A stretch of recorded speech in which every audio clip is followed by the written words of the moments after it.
여러분 반갑습니다. 코트의 연금투자 김호건의 연금절세 Q&A 코너입니다. 자, 이번 시간 질문사항은 이 퇴직 후 DC형 퇴직연금을 이제 IRP 계좌로 받게 되는데 내가 이미 가입해 놓고 있는 개인 IRP 계좌로 받는 게 좋은지 아니면 새로운 계좌를 개설해서 신규 IRP 계좌로 받는 게 좋은지 어떠한 계좌로 옮겨야 될까요? 질문사항이 있어서 이번 시간 영상 주제로 채택을 했습니다. 자, 보통은 신규 IRP 개설해서 이 퇴직금 용도로 별도로 받는 게 중요하다라고 보통 이야기를 드리고 있는데 왜 그렇게 해야 되는지 각각 개인 IRP 계좌로 통합해서 받았을 때랑 새로운 계좌로 계산해서 통합했을 때 어떠한 차이점들이 있는지를 이번 시간 영상 통해서 같이 살펴보도록 하겠습니다.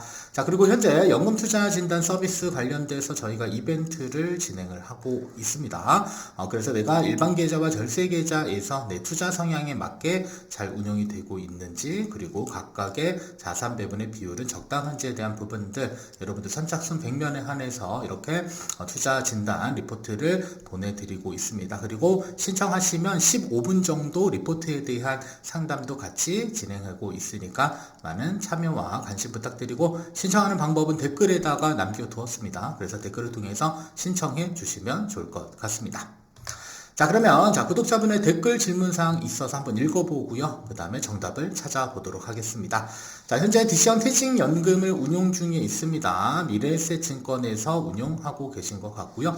자, 퇴직 후 퇴직금을 개인 IRP 한투에 옮길 수 있나요? 자, 일단은 옮기는 건 가능합니다. 자, 그러면 옮긴다면, 옮긴 후 퇴직금으로 운용된 수익에 대해서는 16.5%라고 영상에서 언급됐다라고 되어져 있는데, 이거는 조금 어떤 영상을 보셨는지는 모르겠는데, 이거는 조금 잘못된 정보고요. 중요한 건 퇴직금이 IRP 계좌로 들어오고 나서 발생되는 운용 이익에 대한 부분들은 연금 외 수령하게 되면 당연히 16.5%의 기타 소득세가 부과되는 건데, 예를 들어서 연금을 개시하고 일정 한도 내에서 인출했었을 경우에는 운용 이익은 여러분들 연금소득세 과세 대상 소득입니다.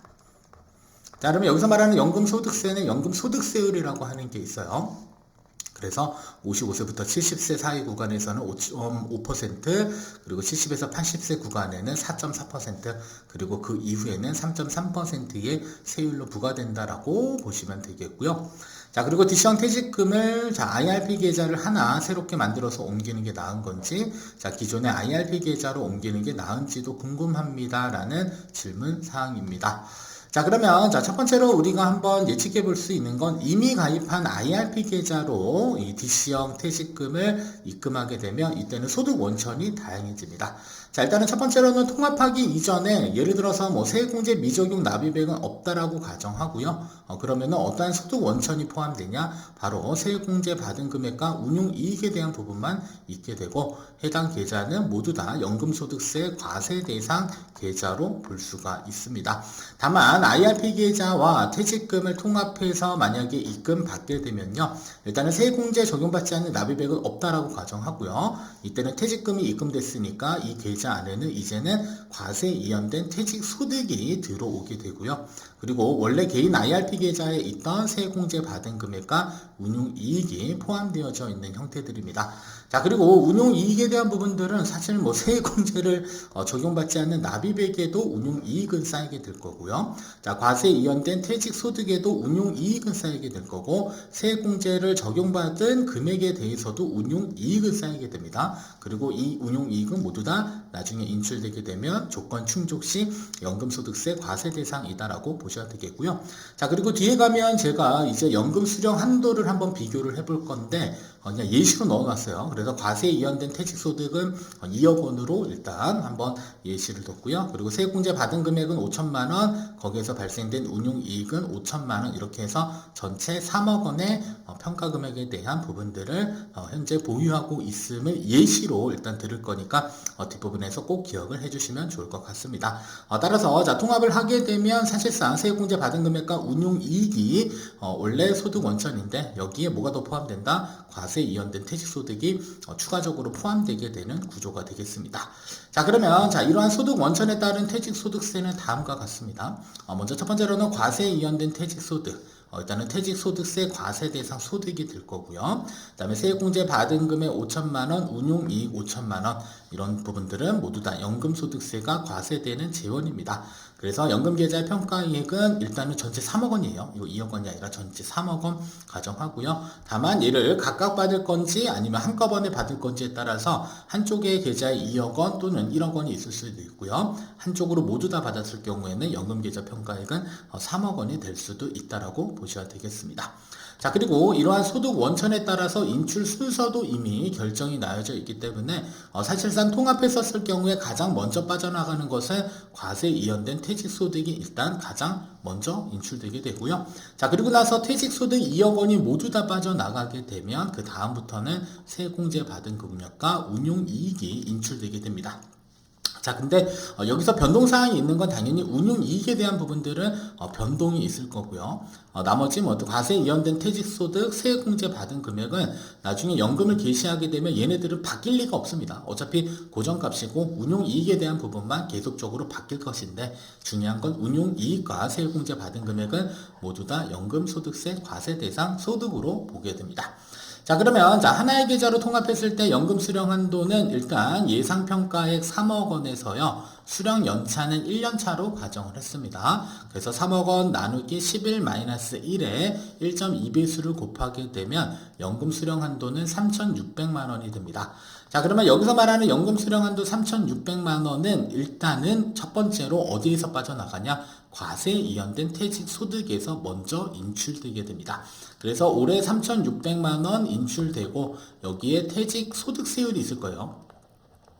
이 퇴직 소득세율이 반영이 되고요. 여기에 현재 1년 차니까 70%, 즉 30%는 감면되니까 70%에 해당되는 세금이 부과가 될 겁니다. 그래서 올해 인출할 수 있는 인출 한도는 3,600만 원이지만 여기에 세금이 부과되는 부분들이고요. 가끔 어떤 분들은 여기에 1,500만 원 적용되는 거 아니에요 라고 이야기 주시는 분들이 있는데 중요한 건 인출 순서에 의해서 돈들이 빠져나가기 때문에 만약에 세액공제 적용받지 않는 납입액이 있으면 얘는 원래 세금 없는 건데 우리는 이 부분은 적용하지 않기로 했고요. 자, 두 번째로는 이순위 과세 이연된 퇴직 소득, 요게 바로 DC형 계좌에서 들어있던 돈이 2억 원이었는데 2억 원에서 3,600만 원이 먼저 빠져나가게 되는 겁니다. 자, 그리고 나서 매년 반복된 행위를 한다라고 한다면 2억 원은 계속적으로 어떻게 된다? 계단식으로 감면되는, 그러니까 줄어들게 되는 구조가 될 것이고요. 그리고 최종적으로 2억 원이 다 빠져나가게 되면 그 다음부터는 세액공제 받은 금액과 운용이익이 추가적으로 인출되는 구조를 가지게 된다라고 알고 계셔야 되겠고, 이때부터는 얼마를 신경 써야 된다? 연간 1,500만 원을 넘지 않도록 인출했을 때 연금소득세가 저율과세 되는 거고요. 1,500만 원 초과 인출하게 되면 이때는 종합과세 또는 분리과세 16.5% 선택해서 세금을 부담하게 되어져 있습니다. 따라서 통합하는 행위는 정말 좋기는 한데 중요한 것은 내가 인출 순서로 임의로 설정할 수는 없습니다. 그냥 계좌 안에 들어있는 자금의 속성에 인출 순서에 따라서 인출되기 때문에 퇴직금 부분이 먼저 빠져나가게 되는 구조로 되어져 있습니다. 자, 그러면 통합하지 않고 퇴직 IRP로 별도로 만약에 DC형 계좌에 있는 자금을 받았다라고 가정했었을 경우에 인출 순서와 연금 수령 한도를 보시게 되면요. 자, 먼저 퇴직 IRP 계좌에는 2억 원이 들어오겠죠. 그리고 1년차를 가정했을 때는 이 계좌에서는 연간 2,400만 원을 인출할 수 있게 되는 거고요. 자, 그리고 원래 가지고 있던 개인 IRP 계좌에는 우리가 평가금액 1억 원을 가정했으니까 이 계좌에서는 연간 1,200만 원까지는 인출을 할 수 있게 됩니다. 자, 그리고 나서 자금의 속성에 의해서 일단 퇴직 IRP 계좌의 경우는 과세 이연된 퇴직소득 2억 원에서 얼마가 빠져나간다? 2,400만 원이 빠져나가는 거고요. 그리고 개인 IRP 계좌의 경우는 연 1,500만 원이 연금 수령 한도이기는 하지만 중요한 건 이 계좌의 연금 수령 한도는 연간 1,200만 원이니까 어디에서 세액공제를 받은 금액 5천만 원에서 1,200만 원이 차감되는 구조로 되어져 있습니다. 그래서 각각 결국에는 2,400만 원, 1,200만 원 인출할 수 있는 건 결국에 통합했을 때 인출 한도와 각각 구분했을 때 인출 한도는 별다른 차이점들은 없습니다. 다만 통합했을 때는 어디서 먼저 빠져나간다? 과세 이연된 퇴직소득에서 먼저 자금이 다 인출되는 구조가 되고요. 각각 지급받았을 경우에는 퇴직금에서 일정 부분 자금이 인출되고 나머지 금액에 대한 부분들도 마찬가지로 개인 IRP 계좌에서 세액공제를 적용받은 연금소득세 과세 대상 재원이 먼저 인출되는 구조로 되어져 있다는 것만 참고로 알고 계셔야 되겠습니다. 자, 그러면 끝으로 결론, 어떤 차이가 도대체 있는 건가? 자, 연금 수령 한도는 둘 다 동일했습니다. 연간 3,600만 원을 인출할 수 있는 것은 일단 동일하고 별다른 차이는 없는데, 중요한 건 계좌를 분리해서 쓸 때 유리한 점은요, 일단은 각 계좌마다 운용 스타일을 달리 가져갈 수 있습니다. 그래서 계좌가 통합되게 되면 결국에 하나의 계좌를 운용하게 되는 거기 때문에 운용 스타일을 달리 가져가기는 사실 불가능하시죠. 다만 각각 계좌를 분리해서 수령했을 경우에는 A 계좌의 운용 스타일과 B 계좌의 운용 스타일을 달리 가져갈 수도 있고요. 자, 두 번째로는 각 계좌에서 연금 수령 한도로 인출되기 때문에 A 계좌가 만약에 퇴직금이 입금된 계좌였다라고 한다면 이 계좌에서 3,600만 원씩 인출하는 거랑 2,400만 원씩 인출하는 것은 적지 않은 차이가 발생되기도 합니다. 따라서 과세 이연된 퇴직소득이 상대적으로 천천히 인출되겠죠. 왜냐하면 3,600만 원 인출되는 것보다 2,400만 원 인출되는 게 조금 천천히 인출되는 구간으로 볼 수 있고, 두 번째로는 연금소득세 과세 대상인 B 계좌에서도 장기적으로 연 1,500만 원 한도 이내만 인출할 수 있기 때문에 여기에서는 만약에 이익이 조금 나서 우리가 연 1,500만 원을 인출할 수 있다고 가정하면 꾸준히 연 1,500만 원을 인출하면서 추가적으로 필요한 자금들은 A 계좌에서 부가적으로 인출을 할 수도 있고, 자금이 조금 넉넉하다라고 한다면 A 계좌는 계속 운용하면서 B 계좌에서만 우리가 자금을 인출할 수도 있습니다. 따라서 과세 이연된 퇴직소득이 상대적으로 천천히 고갈되기 때문에 연금소득세 과세 대상 기준금의 연 1,500만 원을 초과해서 인출하는 데는 기간 측면에서 또 상대적으로 좀 유리할 수 있다라고 볼 수가 있습니다.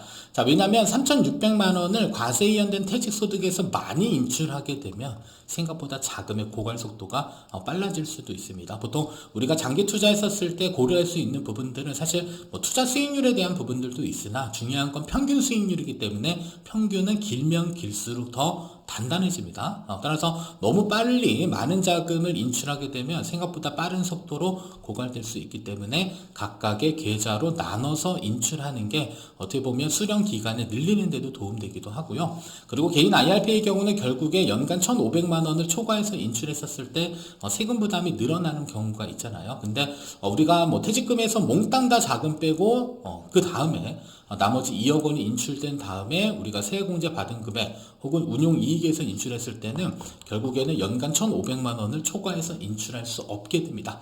그래서 이러한 제한적인 유동성을 조금 확보하는 측면에 있어서는 각각의 계좌로 나눠서 인출하는 게 상대적으로 좀 유리할 수 있다는 것 참고로 기억을 해주시면 좋을 것 같습니다. 그래서 사실 수령 한도에는 큰 차이가 없기 때문에 사실 별다른 이슈가 없을 수는 있겠으나 저는 개인적으로는 연금소득세 과세 대상 소득에서 일단 일정 부분 인출해 주시고요. 그 다음에 부족한 자금에 대한 부분들은 조금 더 인출 한도가 넉넉한 퇴직금이 입금된 퇴직 IRP에서 약간 좀 이렇게 보충하는 이러한 형태로 인출 계획을 세워보시는 것도 괜찮은 수령 전략이 될 수 있음을 기억해 주시면 좋을 것 같습니다. 자, 끝으로 연금투자 포트폴리오 점검 필요하다면 현재 이벤트 진행하고 있으니까요. 투자 분석 및 진단 리포트를 받아보고 싶으신 분들 신청하시면 15분의 비대면 상담도 추가적으로 전달해 드리고 있으니까요. 댓글 통해서 많은 참여와 관심 부탁드립니다. 자, 지금까지 김봉근의 연금절세 Q&A 코너였고요. 다음 시간에도 여러분들 영상 통해서 댓글 남겨주시면 저희가 이렇게 영상 내용으로 답변을 전달 드리도록 하겠습니다. 자, 그러면 여기까지 시청해 주셔서 감사합니다.